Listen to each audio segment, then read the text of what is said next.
Hello friends, welcome back to ലിബൂസ് kitchen. ഇന്ന് ചോറിനുള്ള ഒരു ഒഴിച്ച് കറിയുടെ റെസിപ്പിയാണ് ചെയ്യുന്നത്. പപ്പായ പുളിശ്ശേരി അല്ലെങ്കിൽ ഓമയ്ക്ക കറി എന്നും പറയും. എങ്ങനെയാണ് ഉണ്ടാക്കുന്നത് നോക്കാം. അതിനു മുമ്പായിട്ട് എൻ്റെ ചാനൽ ഇതുവരെ സബ്സ്ക്രൈബ് ചെയ്യാത്ത ഏതെങ്കിലും കൂട്ടുകാരുണ്ടെങ്കിൽ സബ്സ്ക്രൈബ് ചെയ്യുക. കൂടെ കാണുന്ന ബെൽ ബട്ടൺ കൂടി ഒന്ന് പ്രസ് ചെയ്യുക. നമ്മളിത് കുക്കറിലാണ് ചെയ്യുന്നത്. അതിന് വേണ്ടിയിട്ട് ഞാൻ പപ്പായ കട്ട് ചെയ്തെടുത്തിട്ടുണ്ട്. അധികം കനം കുറയ്ക്കാതെയാണ് കട്ട് ചെയ്തത്. ഇതിൽ വീഡിയോയിൽ കാണുന്നത് പോലെയുള്ള വലിപ്പത്തിലാണ് എടുത്തിട്ടുള്ളത്. അപ്പോൾ അതിലേക്ക് കുറച്ച് ഉപ്പ് ചേർത്ത് കൊടുക്കുക. ഇപ്പോൾ കുറച്ച് ഉപ്പ് മാത്രമേ ഇട്ട് കൊടുക്കുന്നുള്ളൂ. നമുക്ക് അവസാനം വേണമെങ്കിൽ ആവശ്യമെങ്കിൽ ഉപ്പ് കുറച്ചുകൂടി ചേർത്ത് കൊടുക്കുക. ഇനി ഇതിലേക്ക് തന്നെ ഒരു 1/2 ടീസ്പൂൺ മഞ്ഞൾപ്പൊടി ചേർത്ത് കൊടുക്കുന്നുണ്ട്. 1/4 ടീസ്പൂൺ മുളക് പൊടി ചേർത്ത് കൊടുക്കുന്നുണ്ട്. ചെറിയൊരു കളറിന് വേണ്ടിയിട്ടാണ് ചേർക്കുന്നത്. ഇനി ഇതിലേക്ക് ആവശ്യത്തിനുള്ള വെള്ളം ചേർത്ത് കൊടുക്കുക. അതൊരു 1/4 ഭാഗം മാത്രമേ വെള്ളം ചേർക്കുന്നുള്ളൂ. വെള്ളം അധികമായി പോയാൽ നമ്മളെ കറി നേർത്ത് പോവും. അപ്പോൾ ഇത് മൂടി വെച്ചിട്ടൊരു 2 വിസിൽ വരെ വെയിറ്റ് ചെയ്യാം. ഒരു മീഡിയം ഫ്ലെയിമിലാണ് വിസിലിട്ടത്. അപ്പോൾ നമ്മൾ വിസിലൊക്കെ വന്നിട്ടുണ്ട്.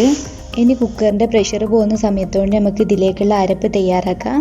അതിന് വേണ്ടിയിട്ട് 1/2 കപ്പ് തേങ്ങ എടുത്തിട്ടുണ്ട്.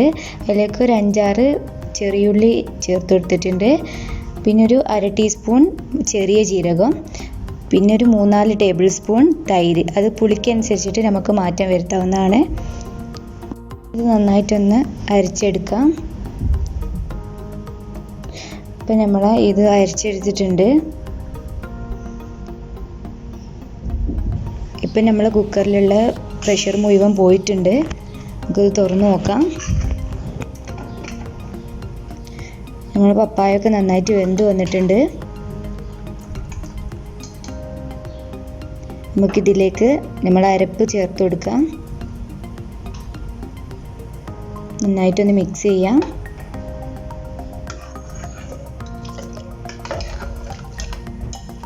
ഇനി നമ്മുടെ പപ്പായ ചെറുതായിട്ടൊന്ന് ഒടിച്ചു കൊടുക്കുകയാണ്. മുഴുവനായിട്ട് ഒടിച്ച് കളയുന്നില്ല. ഇനി ഇത് വറവിട്ടെടുക്കുക. അതിന് വറവിന് വേണ്ടിയിട്ട് 1 ടേബിൾ സ്പൂൺ ഓയിൽ ഒഴിച്ച് കൊടുത്ത് ഇനി ഇതിലേക്ക് തന്നെ 1/2 ടീസ്പൂൺ കടുക്,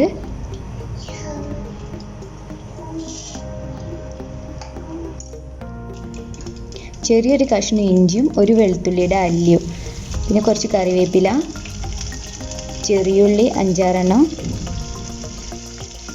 3 പച്ചമുളക്.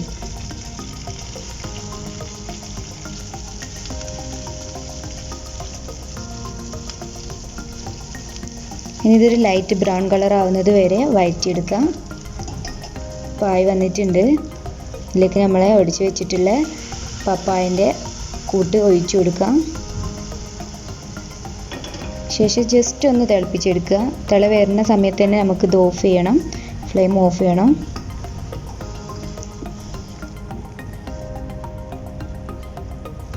അങ്ങനെ നമ്മൾ സ്വാദിഷ്ടമായിട്ടുള്ള ഒഴിച്ചുകറി റെഡി ആയിട്ടുണ്ട്. എല്ലാവരും ഒന്ന് ട്രൈ ചെയ്ത് നോക്കുക.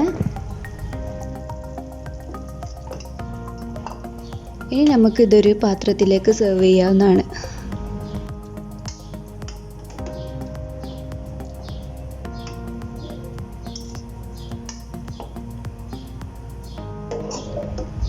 വീഡിയോ ഇഷ്ടമായെങ്കിൽ ഷെയർ ചെയ്യുക, ലൈക്ക് ചെയ്യുക, കമൻറ്റ് ചെയ്യുക. ഇനിയും പുതിയ വീഡിയോസിനായിട്ട് എൻ്റെ ചാനൽ ഇതുവരെ സബ്സ്ക്രൈബ് ചെയ്തിട്ടില്ലെങ്കിൽ സബ്സ്ക്രൈബ് ചെയ്യുക.